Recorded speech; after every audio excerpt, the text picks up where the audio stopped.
For over 19 years, your eyes and ears on horse racing has been Tommy Walski's The Sport of King. On today's show, we'll preview BC Cup weekend.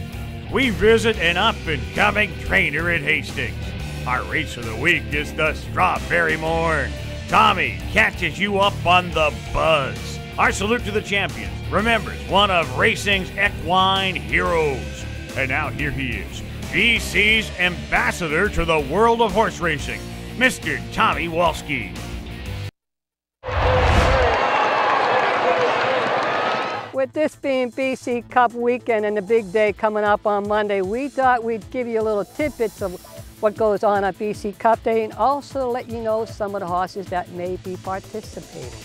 This is BC Cup Day Monday. Perhaps you might be seeing one of these guys next year on BC Cup Day. Mike, what's the importance of BC Cup Day to local horse racing? Well, it's definitely for the breeders. It's definitely an incentive for owners to own BC bred horses.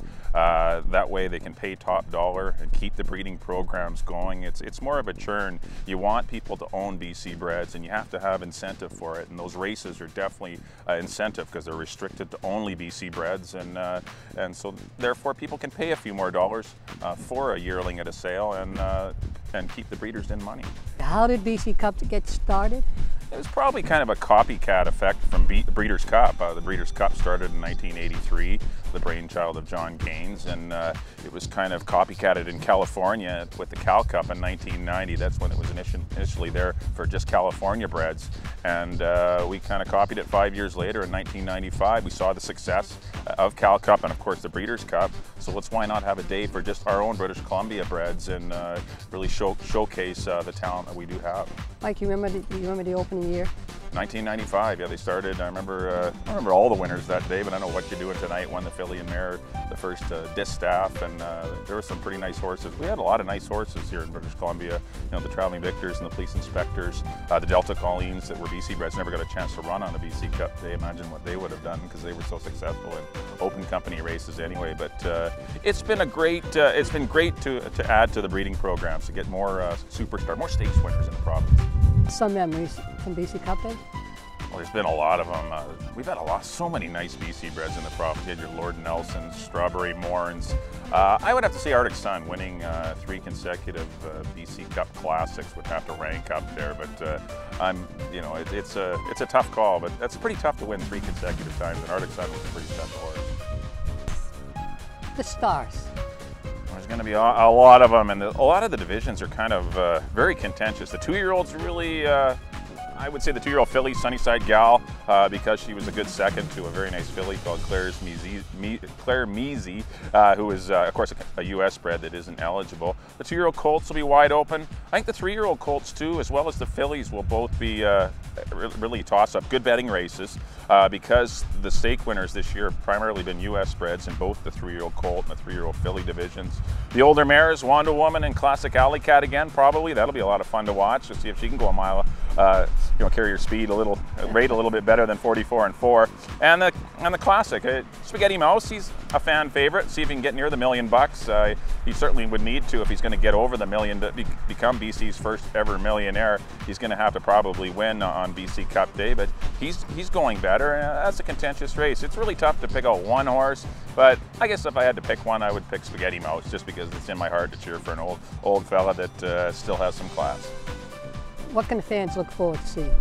Good competitive races, big fields, hopefully great weather, but it should be great competitive race. It's always a fun day. It is. The atmosphere is great here. We all have other things going on track. It's usually a really festive day, and the horses are just the cap of everything. It's just always a lot of fun watching the best race against the best.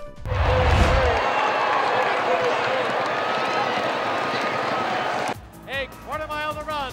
6 furlong Glennon, 1:11 and 2. They're 3 abreast. Chicane on the outside. Spaghetti Mouse in between runners. Active God, he's game at the rail. Timeless Passion now takes 4th. Forceful Intention 5th. Down the lane they come. It's Chicane, Spaghetti Mouse, and at the rail, Active God. Timeless Passion trying to get involved late. Chicane, here's Timeless Passion trying to close up on the outside. But Chicane to capture the Classic. Timeless Passion second. Recently, you may have noticed the name Jodi Rawson on the program and said, who is Jodi Rawson? Well, Miss Rawson happens to be the daughter of former trainer and jockey Roy Rawson. She is not a Johnny-come-lately because she does know her horses, as you're about to see when we talk with Jodi. This is Jodi Rawson's story. Did you always want to be a trainer? I didn't. No? No, I didn't. After my dad passed away, it just kind of fell into place. Things kind of changed when he died. I liked exercising horses until I got hurt. But when I couldn't do that anymore, the next best thing was to train. And now I love it. Your dad, Roy, was a popular trainer at Hastings. Did you learn much from him? I learned pretty much everything I know from him. Before you got your trainer's license, what were you doing here all these years? I was out riding and grooming a little bit. And by out riding, ponying. what do you mean, excuse me? I was catching loose horses in the morning and the afternoon.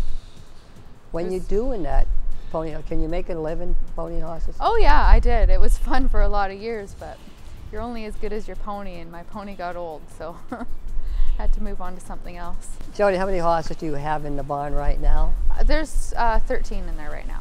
It's a perfect amount for me. I don't think I want too many more than that, because I can do it fine with myself and another groom and Tavis, and then we don't have to hire too many people, and then I'm more hands-on too. The more horses you get, kind of the less you see during the day. And then if you have too few, it doesn't really work out at the end of the month. So 13 or 14 is perfect. How important is Tavis to you? Tavis is really important. It's nice to have a good solid gallop person. That's how you win races, is having your gallop person know what's underneath them. And he seems to know what's underneath them, so. Jodi, you remember your first winner? I do. Star of Courage. Where'd you get her from? And a lady in Langley owns her Tanis Lessing. She's now a 3-day eventing horse. You look like you're having a friend back down there. Yes, in about 2.5 months. Well, now, how does that affect you in the backstretch? Well, it affects me quite a bit now. It didn't until about a week ago. But now I'm learning to let other people do things in the barn. Up until now, I was doing all the leg work, and I was tacking, and I was grooming as much as I could. Now I tack them and I'll cool some out, but I don't really get underneath them anymore. It's a little more difficult. Were you a hands-on trainer? Very, very much. I have control issues. I don't like letting other people do stuff for me. So when it race day, I did everything, and right up until they got to the paddock. Yeah, no, I got lots of help too, but I like to be there and oversee everything. I walk down with as many as I can. It's getting to be a little bit harder of a walk. I swear that hill goes up a degree every day. One wants to give a young person a shot, especially a woman. How did you come up with your owners? I got lucky. Rob Gilker helped me out, and he sent 2 owners over to me, and that's how I got my horses for my first and second year, because I had those owners for both years. And then this year I had a pretty good year last year, so I ended up getting all new owners from that. Did you get involved with this barn right here with Jodi Rawson? Well, I go back a long way with their family. I've known Jodi's father, Roy, was a trainer and a jockey here, and my son worked for him and in the barn. So Jodi's brother was a friend of our families, and so there was a family connection. You mentioned one other thing, she being young, it really helps. I think she brings a real insight to a newer insight. It's something it takes long term, like most things. It takes most exercises. You need lots of experience to excel at it, and sometimes that experience is learned at the knee of your parents. Was it hard to get any recognition from the other trainers that, yeah, I'm a trainer now? No, I've been around here for a long time, and a lot of people gave me chances right away, even when I first started galloping. Lots of the trainers put me on horses just because I've been here forever and they know who I am. So it was kind of the same way with training. My first year, I asked a lot of people for help, and they all gave it to me. I got really lucky that a lot of people helped me out. When you are running horses, do you discuss it with Travis before and after what went on? I do. We do a lot of things. We talk about a lot of things before and after races, trying to fix things or change things or keeping them the same. What are you looking for at the gap? When you lead your horse out, what are you looking for? Just that they're traveling nice and sound and they're happy. How they're coming back, if they're coming back blowing too hard or too hot, or they're tying up, and just making sure everything goes smooth. Time now for Sport of Kings trivia, and here is today's trivia question. Pretty straightforward. Where did the term handicap come from? We'll have the answer in just a moment.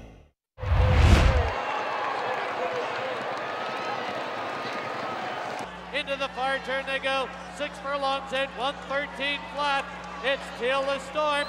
Crazy Coffee now takes another shot at him on the outside. 2 lengths back, Trick of the North, Ukashata and Emancipated as they turn for home. They've gone at it from the start. Till the Storm on the inside, on the outside, Crazy Coffee. Crazy Coffee now by a head. Then Till the Storm and Trick of the North closing on the inside. But the Redicop Classic to Crazy Coffee. Till the Storm second. It will be Trick of the North third and Ukashata fourth. Emancipated fifth. Time now for the answer to today's Sport of Kings trivia question. The term handicap comes from the early practice in horse racing of making the riders of the best horses ride while holding their hats in one hand. That was their handicap.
On our race of the week today, you'll be looking at 8 of the top fillies and mares here at Hastings Racecourse.